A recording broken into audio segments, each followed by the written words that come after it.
What's up? Welcome back to the MindShare Podcast. So, what's the one question or questions that you've been asking yourself lately? Not the ones that your clients are asking or the media's asking or you're seeing in the headlines, but I mean like you.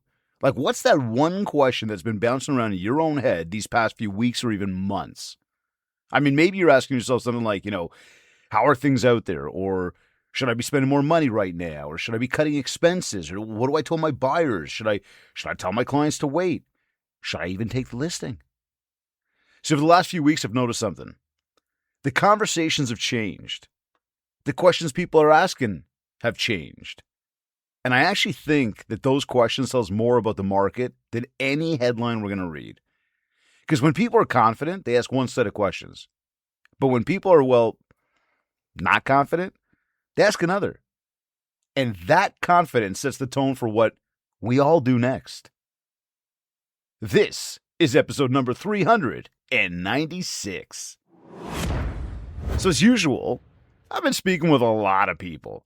Coaching clients, momentum training, keynotes, coffee meetings, phone calls, lunches. And as I walk away, I'm finding myself leaving those conversations thinking less about the answers of the questions and more about the actual questions that people are asking. See, those questions are telling us where people are actually stuck. They tell you where people are scared. They tell you what people need right now. Now, last week, one of the agents that's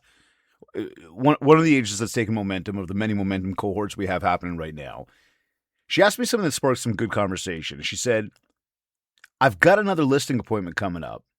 Then she paused, but I don't know if I should take it. And I actually stopped for a second. 5 years ago, think about it. Nobody would ask that question. It was a seller's market back then. If you had the listing, you had the gold. You knew it would sell. And most likely for over asking. Guaranteed moneymaker, right?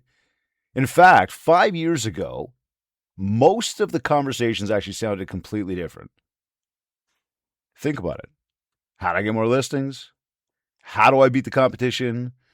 How do I get my offer to be accepted? How do I win more listing presentations? But now, here we've got a really good realtor sitting there wondering whether she should even sign another listing. I mean, that tells us a lot, right? It says a lot about where we are right now.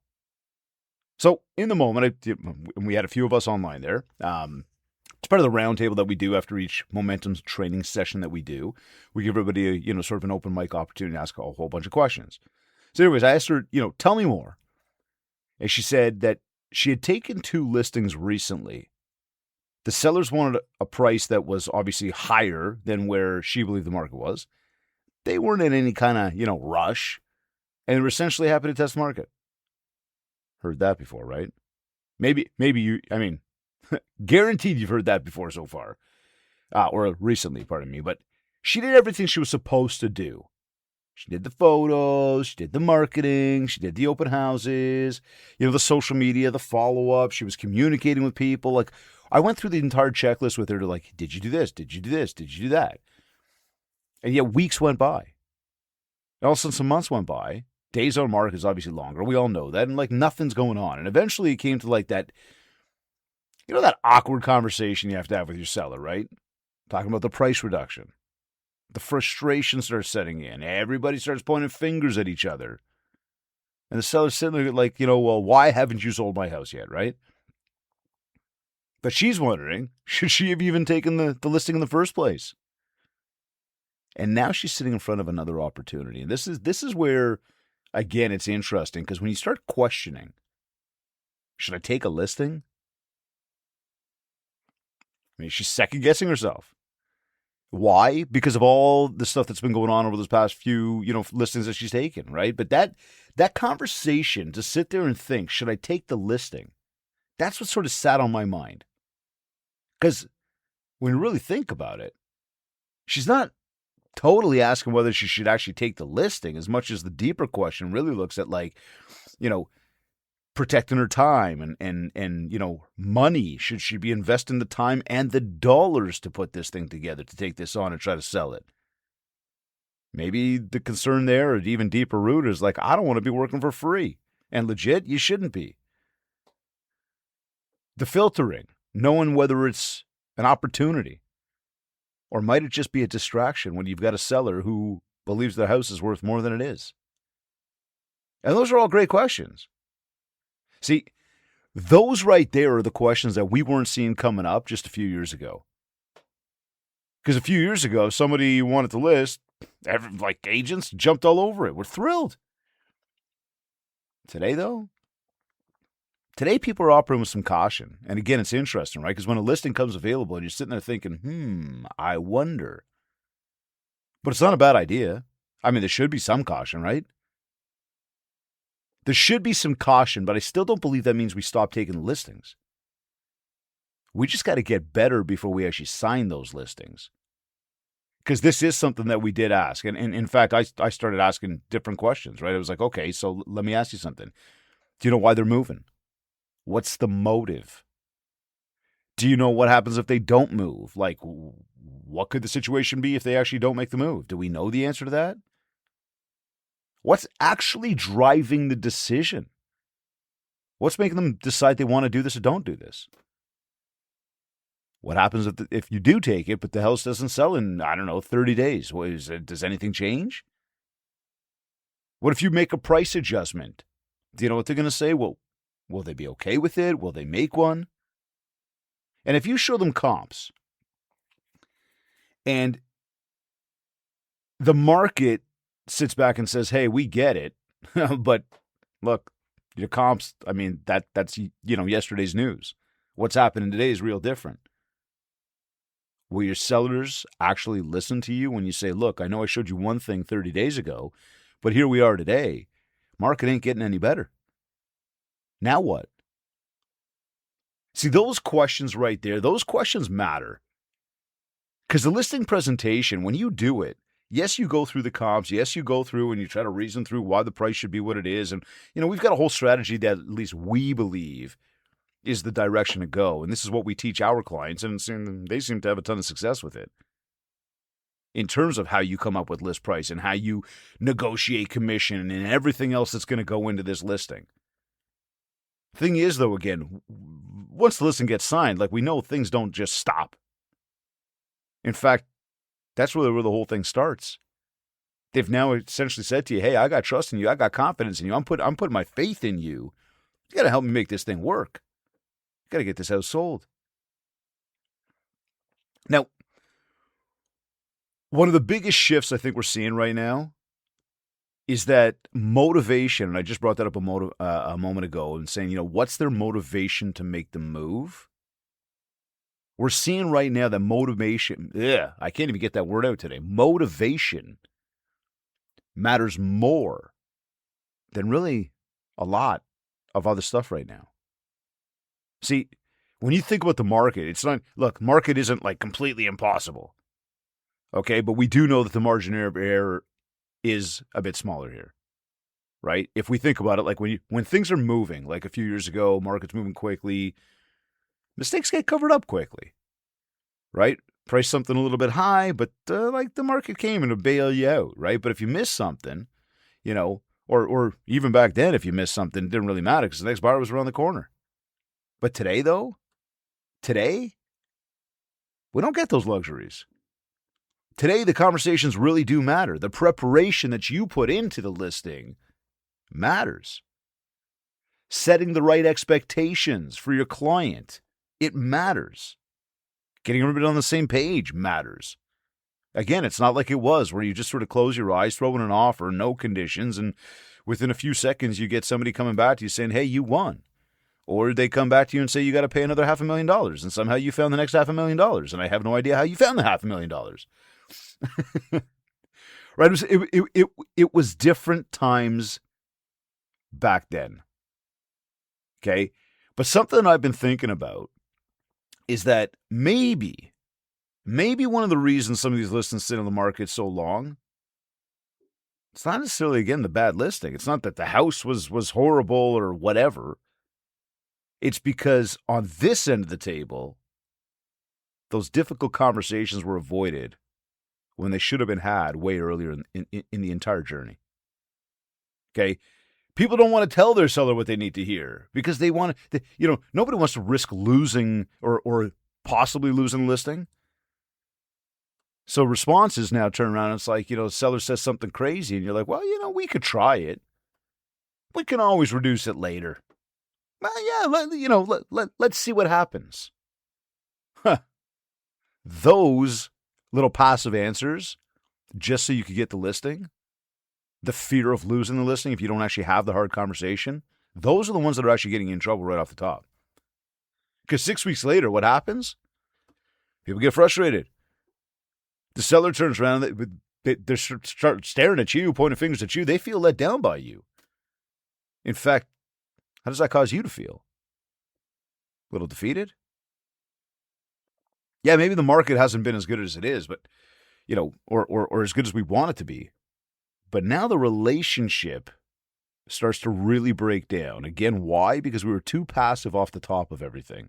Instead of putting our foot down, instead of, sharing our expertise, which is what they're hiring us for, we decide to just kind of, let's see what happens. And again, that's what gets us to this point. That's what gets us to the point. Listen, this is the deeper rooted conversation around what we're saying right now today around like the questions that realtors are asking at this very moment. The internal dialogue that you're having with yourself. The deeper rooted cause to all of it will stem from the questions you did or did not ask off the top of the journey. See, I've always believed that our job is to help people make good decisions. And sometimes that means telling people what they need to hear. That's what I do with you all the time. In fact, that's exactly the angle that MindShare 101 is taking, right? It's not about what you want to hear. It's what you need to hear. And I get it. That's not always easy to hear. But leadership is rarely easy.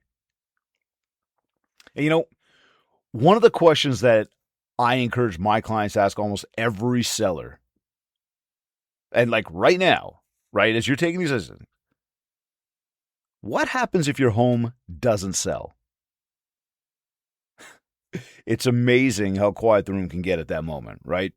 Because most people haven't actually thought that far ahead. They're simply focused on the listing, on either getting the listing, signing the listing, listing it. But when I'm thinking about it, I'm focused on the plan with my clients because I look and say, well, if we got an end game, we got to know how we're getting to that end game, right? If you trained with us through momentum or even coaching, we have often said with a lot of things, always start with the end in mind, right? Because if you can go to the end and go, okay, I'm here, I've achieved what I want to achieve, and now you work backwards, now you can more clearly see the steps you need to be taking in order to achieve what it is that you want. But you think about that. Right? Being focused on that plan, like here, what happens if showings are slow? Or, what happens if the feedback that you're getting from people keeps telling you, hey, no matter what you think, this thing's overpriced? What happens if the first 2 weeks don't go the way you wanted them to? You're going to host an open house and nobody came by, and the next weekend you host an open house and nobody came by. I mean, better off we have those conversations right now. Not after everybody's emotions are all, out of whack and just, kind of ups and downs. And, when emotions are involved, crazy things happen, right? And when you think about it, when a property begins to sit and things aren't happening, who do you think they're going to point to? You. Like, this is the moment that every conversation obviously gets harder. And now when you start talking about price adjustments, it could even start to get personal. Look, the goal isn't simply to get the listing. Like, I get it. We want the listing, but it's not simply to get the listing. It's to actually get the home sold. And those are two very different objectives. And I think when I really look at it, that's got to be one of the biggest lessons that this market right now is teaching everybody in this industry. It's forcing us to slow down, to ask better questions and to qualify better, to communicate more clearly. Not just so we can protect ourselves, but so we can protect everybody involved, because once again, that really is the role. Now, While I was thinking about that conversation for momentum, I realized something. It wasn't the only interesting question I've been hearing over the past few weeks. In fact, I've been hearing another one over and over again, and maybe you've heard it too. You might have even asked yourself, how are things out there?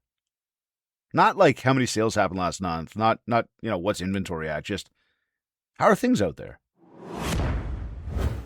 All right, let's take a very quick commercial break right here.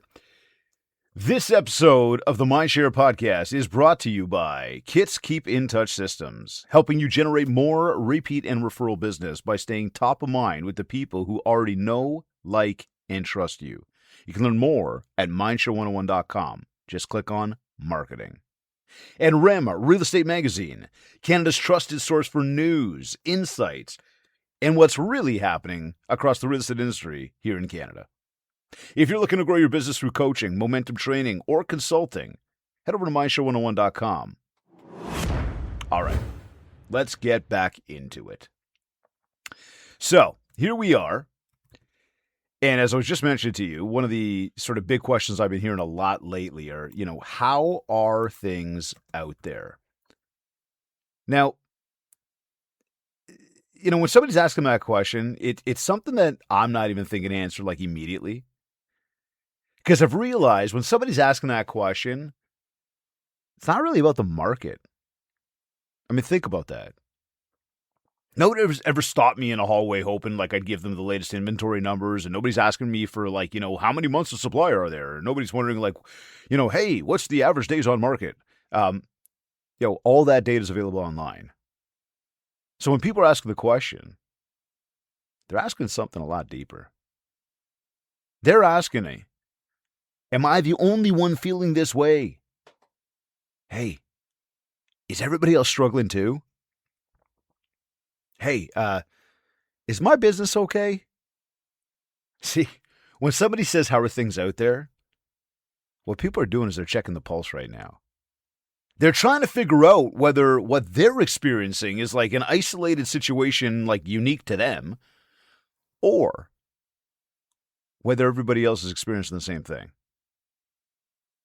Now, I was talking to a good buddy of mine the other day. This guy's got an incredible, he's just built an incredible business in real estate so far. Does really well for himself. We grew up together as a kid. So, we went to school together. We hung out to the parks together. Same group of friends. And who knew back then we'd like where we'd both be today, that we'd actually both be in the same industry. But we've both been fortunate. We've both worked hard. We've both had success. And as it often does, our conversation drifted from like the whole idea of like real estate into like, normal life, right? And we started talking about, the cost of everything. When you think about groceries and insurance and, restaurants and vacations and kids sports and kids this and kids that and cars and housing. And it felt like every topic came back to the same thing. Life has gotten really, really expensive. And what's wild is that at one point, one of us said, if we're feeling this, how's everybody else doing it? And now when you think about that's not just talking about real estate anymore, right? That's literally just two guys trying to make sense of the world we're living in. And quite frankly, I haven't stopped thinking about it either. Because again, these questions really resonate with me. We talk to so many different people. You hear so many different conversations, so many different questions, so many different concerns. Obviously, as business owners, we all have our own as well. We're all living in the exact same world. And so are our clients. And they're not waking up thinking about real estate every day. They're doing the same thing right now. They're thinking about whether there's enough money left after the mortgage payment. Whether they can still afford hockey or baseball or whatever their extracurriculars are. Whether the family vacation has to wait another year. Whether, the transmission or the car or whatever that's making funny noises, becomes another, expensive $5,000 problem. They're thinking about whether they could help the kids go to university. People are thinking about whether they'll ever be able to afford to retire. Like, that's the type of shit going on in people's minds right now. And then we wonder why people are hesitating. We wonder why they need more time. We wonder why they ask so many questions. Like, of course they ask them questions. Of course they need more time. Of course they're going to hesitate. They're making one of the biggest financial decisions of their entire lives while everything around us is feeling more expensive than it did just a few years ago. Actually, though, I think that sets sort of an opportunity to make us better at what we do. About having more empathy for people. Not just assuming that people are dragging their feet or wasting your time because they want to waste your time. Like, don't assume until you know they're tire kickers. Do not assume they're tire kickers. Instead, assume people are really just trying to make a decision they can actually live with. Because that right there is a very different starting point than just being a random tire kicker. Life is real. Affordability is real. The inability to afford is real. Now, when you approach somebody with empathy, instead of frustration, the conversation you can have with that person gets a lot better. It changes, right? Because you begin to listen longer and better. You as you're listening, you ask another question. We stop trying to convince people. Instead, we start trying to understand those people. And I mean, hey, when you start turning it like that, you'd be amazed at how often it changes the entire outcome of everything you do. And I mean, here, like, I also know something else. When the markets start to get challenging, everybody starts looking for a lot of certainty, right? They want somebody to tell them exactly what's going on, right? Should I buy? Should I sell? Should I wait? Should I invest? What are the rates going to do? What's the market going to do next spring? I mean, we get those questions all the time. Every time I hear them, I remind myself of something. I've been in this business a long time. And I know for myself, shit, man, I'm aging myself big time right now. But I've lived through different markets. I've lived through different governments. I've lived through different interest rates. I've lived through different economies, different headlines. And if there's one thing that I've learned, it's that certainty never, ever really has existed. We just kind of like to pretend it does. Now, here's the thing, though. When you think back over the last 20 years, there was always a reason people thought it wasn't the right time to buy or sell. And then something else happened, and then something else happened, and then something else, and then something else, and then the reasons changed, and the uncertainty did not.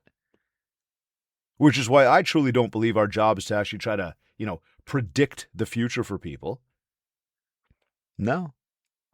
Our job is to help people make good decisions with the information we have available today. That's a huge difference. See, somebody asked me whether they should buy. I can't answer that with one sentence. I don't know their life. I don't know their family. I don't know their financial situation. I don't know their goals. And buying, not simply a market decision, right? That's a big life decision. That's the biggest. The same goes for selling or investing or upsizing or downsizing. Again, the role isn't to try to predict what's going to happen tomorrow. It's to help people think clearly. And that's where I actually think our value has actually increased at this very moment. Right? Consumers don't need to sit there. I mean, they can read all the headlines they want, look at the interest rates, watch the negative news. I mean, they can do all they want. I mean, when you think about social, like, whether it's headlines or it's on social media stuff, like, they don't need all this telling them, this might happen or that might happen. What people need right now, they need somebody who could sit across the table from them, who can really start to ask good questions, that trusted advisor, the person who's going to dig, who's going to listen, active listening. That person who's going to help them make them feel confident. See, that's what professionals do. And maybe that's why I become so interested in the questions that people are asking right now. Because, again, every question points to fear.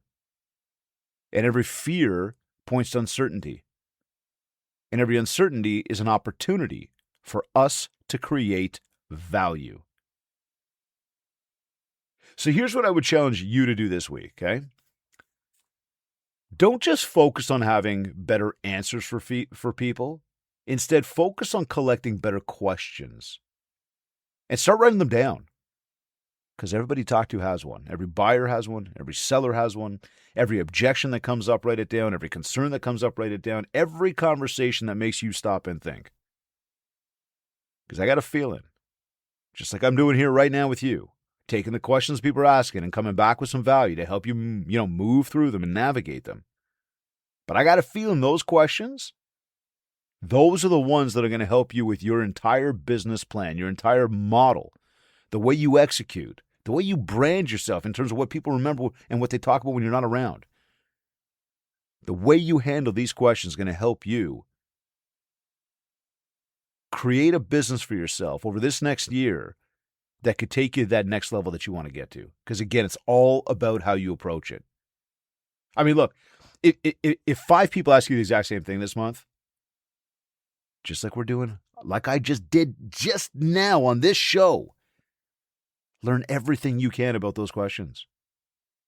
If every seller talks to you and they're nervous about pricing, hey, start getting better when it comes to pricing conversations. If buyers are sitting there, totally concerned about affordability right now, whether it's what they can get because of, their monthly income or what they can get, from a rate, anything, become the person who helps them understand all those options. And if other realtors right now are asking, how are things out there? Don't just answer with stats. Give an actual perspective. Be honest about it. Be confident. Because people will borrow the confidence from people that they trust. Think about that, right? You ask somebody that you trust, you ask them a good question, they give you a good answer, you feel good about that answer, you will run with that answer. And when somebody asks you, you will also run with that answer. And not for anything, but that's an awesome gift to give to somebody. Because if I can make you more confident, which is exactly what I am working to do right now, today, as you are listening to this show, this episode, is to make you more confident, to make you better at what you're doing, to make you have that sigh of relief a little bit to say, hey, it ain't just me. I know a lot of people are struggling right now. I know people are asking these questions. I know people are wondering. I know people aren't having the years that they wanted to have. And it's not to say that people are having horrible years. I mean, some people are. A lot of people are, actually. But a lot more people are having horrible years than people who are having incredible years. So this is about helping. This is about perspective. This is about direction. And this is about surviving. And when I sat down to record this episode, straight up, when I first started actually putting it all together, I was prepared to talk about where the market was going. And I was gonna share with you, okay, that, and in fact, I'm gonna share with you that back in September 2025, and I know I've shared this previously, but I sat down with CIBC Deputy Chief Economist Benjamin Tal, and in conversation, I had asked him what he thinks. It was like, Ben, how much longer this market, are we going to be going through this, until things turn around? And of course, he's got no crystal ball, but this is the guy who's in the room when they make these decisions, right? And he said back then, he goes, you're probably looking at about 12 to 18 months. Now, that was September 2025. Lo and behold, the same week, I happened to be with Sherry Cooper. She's the chief economist from Dominion Lending Centers. And I asked her the same question. Sherry, talk to me. What are we seeing? And again, this was back in fall of 2025. And she said to me, yeah, you're looking at about 6 to 12 months. Okay. Now, ironically, go figure, a few days later, it was like the following week, I think it was on the Monday, I was with Treb's chief economist, Jason Mercer. And he said, because I asked him the same question, Jay, how long? He said about 12 months. So think about this. Based on what each of these experts predicted, from what they know, that puts us in a time frame of about fall 2026 through spring 2027, where we should start to see a turnaround.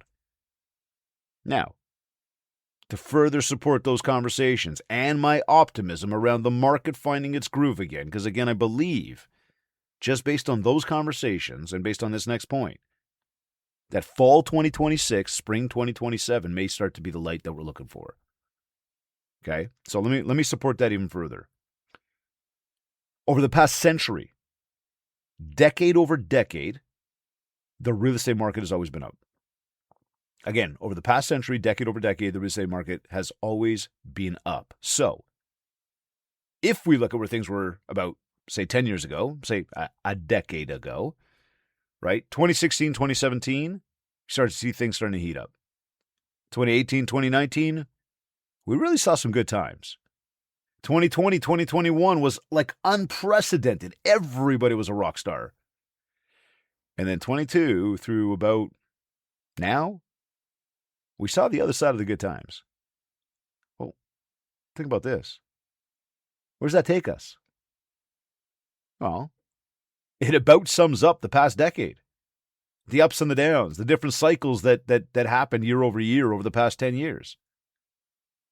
And as we think about the past century, it paints a picture of opportunity. Because we are about to start crossing that 10-year line. And my prediction is that although we will not be seeing what we saw in the 2020, 2021 markets, the market will begin to level out and start its upward swing in the coming months. I don't believe it's going to be years. That said, it is going to look different. Don't expect the rockstar years to happen again. This is going to be one of those markets where hey, I'm going to tell you straight up, real pros, they're going to earn their slice of the pie. And the ones who shouldn't have been in the business in the first place, well, they're going to learn that lesson in real time. Look, the market will eventually do what the market's going to do. It always has, and it always will. What matters today, like right now, it's understanding the people who are trying to navigate it. Those clients of yours asking the questions. And the best way to understand those people is to pay attention to those questions that they are asking. Because those questions tell you where they're confused. They tell you where they're worried. And they tell you where they're stuck. And when you become the person who helps people work through those questions, you're never going to have to worry about proving your value. Because that right there, that is where your value truly lives. I'm David Greenspan reminding you to build MindShare because MindShare equals market share. Thank you to Kits and Rem for sponsoring the MindShare podcast, and thank you for tuning in. I'll catch you next week.